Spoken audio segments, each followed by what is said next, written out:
आज तपासली म्हटलं त्या टीमला सांगितलं पुढे मी कुठे जाणार आहे तिकडे पण टीम तयार ठेवा.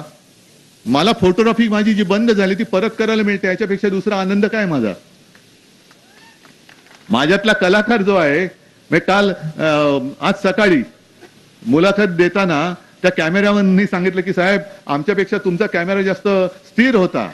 म्हटलं माझं सगळं स्थिर असतं, सरकार पण स्थिरच होतं. याने नालायकपणा नसता केला तर 5 वर्ष मी पूर्ण करून दाखवली असती, अगदी करून दाखवली असती. पण माझा जो आक्षेप आहे की जो कायदा तुम्ही मला लावताय तोच कायदा तुम्ही मोदी आणि शहाना का नाही लावत. काय त्यांच्यामध्ये असं सोनं लागलंय. कारण पंतप्रधान ते जर का असतील ते स्वतःला मानतच नाहीत पंतप्रधान. कारण पंतप्रधान हा कोणत्या एका पक्षाचा नसतो, तो देशाचा असतो. गृहमंत्री हा देशाचा असतो, पक्षाचा नसतो. आणि अमितजी आपण ज्या शपथ घेतली होती, मी मुख्यमंत्री म्हणून तुम्ही मंत्री म्हणून, त्या शपथेमध्ये लिहिलेलं आहे की मी सगळ्यांशी सारखा वागेन, उजवं डावं करणार नाही. मग मोदीजी तुम्ही जे काय करता आहात तुम्ही पंतप्रधान पदाच्या खुर्चीवर बसायला लायक नाही आहात. अमित शहाजी तुम्ही सुद्धा गृहमंत्री पदाच्या खुर्चीवर बसायला लायक नाही आहात. कारण तुम्ही देशाचं काम सोडून तुम्ही तुमच्या पक्षाच्या प्रचाराला महाराष्ट्राच्या गल्लीबोळामध्ये फिरता आहात. मग माझ्या इकडे दिनकररावाच्या प्रचाराला तुम्ही का नाहीत. या ना.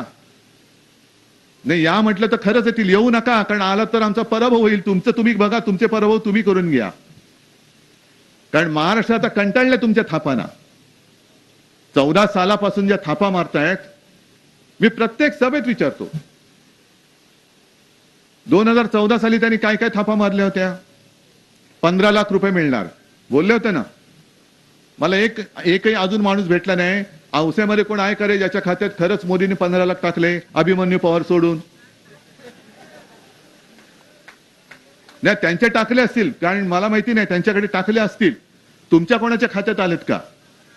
मग बोलले होते 15 लाख आणि माता भगिनींना देतात 1500 आणि युवकांना 15 पैसे पण देत नाहीत. बरं 2 कोटी लोकांना दरवर्षी रोजगार देणार. किती जणांना रोजगार मिळालाय.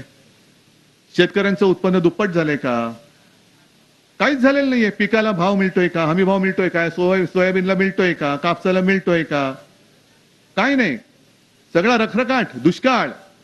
म्हणजे घोषणांचा पाऊस आहे आणि प्रत्यक्ष मात्र दुष्काळ आहे. कारण यांच्याकडे आता मुद्दे नाही राहिले. आज सुद्धा त्यांची सभा आहे सोलापूरला.